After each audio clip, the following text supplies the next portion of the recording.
Alright guys, this is the Talaria sting on the trail. So apologies, that's going to be really shaky. I've got a better camera coming soon, but I just wanted to show you how it behaves on small trails. So for those of you that don't have such bike and are considering a surron or a small electric moped bike like the Talaria Sting, that'll give you an appreciation of the type of riding you can do with those bikes. So this is a pretty tight single trail. I would be able to ride his on the petrol bike at 250, 300, but there are sections that are really tight, where you essentially would never get the same agility you get with one of these bikes. So just to show you the lines and how quickly I can turn or position the bike in the line that I want to go, I'm taking it easy obviously, and I'm not a great rider, so please don't judge me on my riding, but just to show you how simple it is to maneuver this bike. So essentially it's like a mountain bike with a throttle. So you get the advantage of the lightness of a mountain bike, the light components of a mountain bike, the agility of a mountain bike with the throttle. So here, just a bit of throttle to make it get both wheels off in the jumps. And this is just the type of terrains that are perfect for these bikes. So I'm literally standing on the pegs the whole way through. There's no way you sit on this bike on the trails. Unless you're lazy or not going fast, but if you're going fast, there's no way in hell you can sit.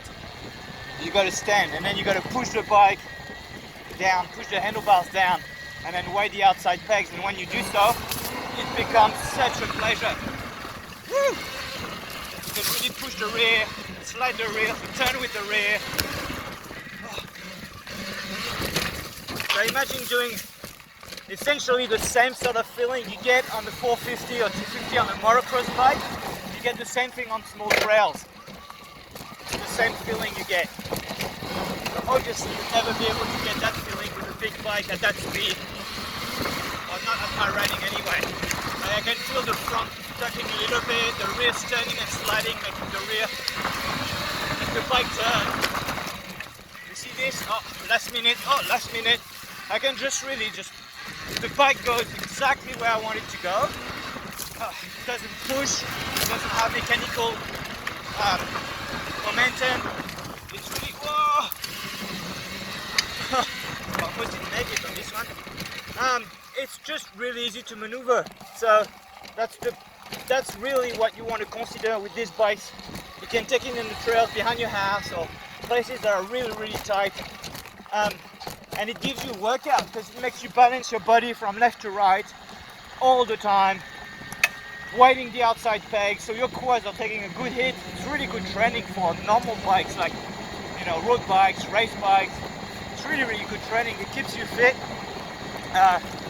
and it just teaches you a different way of riding a bike, because you're learning to push the handlebars down, you're learning to turn with the rear, you're learning to tuck the front, all the things that complement each other, I guess, for all the different disciplines with the two wheels. So the body, because it's such a light bike, the body makes all the work on this bike. Like literally, if you're not waiting and you're just sitting on your ass turning, you're gonna fall because all the weight's gonna be on the inside of your tires.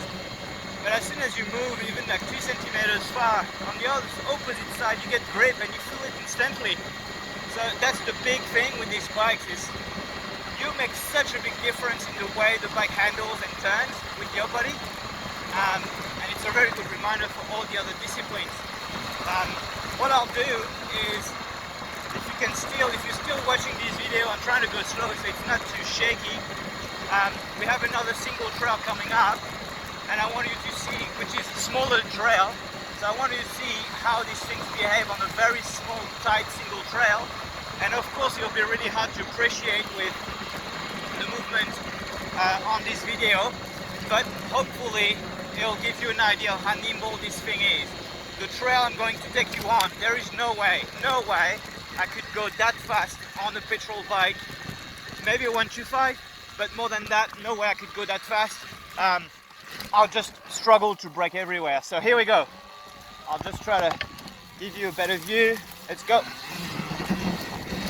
Alright, so here, full on outside peg. My body, as you can see, my foot, can you, yeah? It's at the front of the bike, so it's just an extra 5-6 kilos on the front wheel.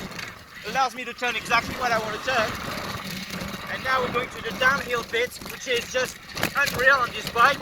You can just plow through it like a downhill bike, pretty much. Same situation here. So that's about it. That was a single trail. That's the type of stuff that are perfect for this bike. And if you're considering riding on the bush, if that's the sort of trail that you have at your house, behind your house, honestly, once you get onto one of these, you're not going to want to go back onto your 250 petrol bike. It's just too hard work. This thing is just so fun, like so fun. So this type of trails, perfect for the Talaria Sting. Hopefully that was helpful. And next time I do a video, I'll make sure I have a 360 with a stabilizer so it doesn't give you a headache. Thank you guys.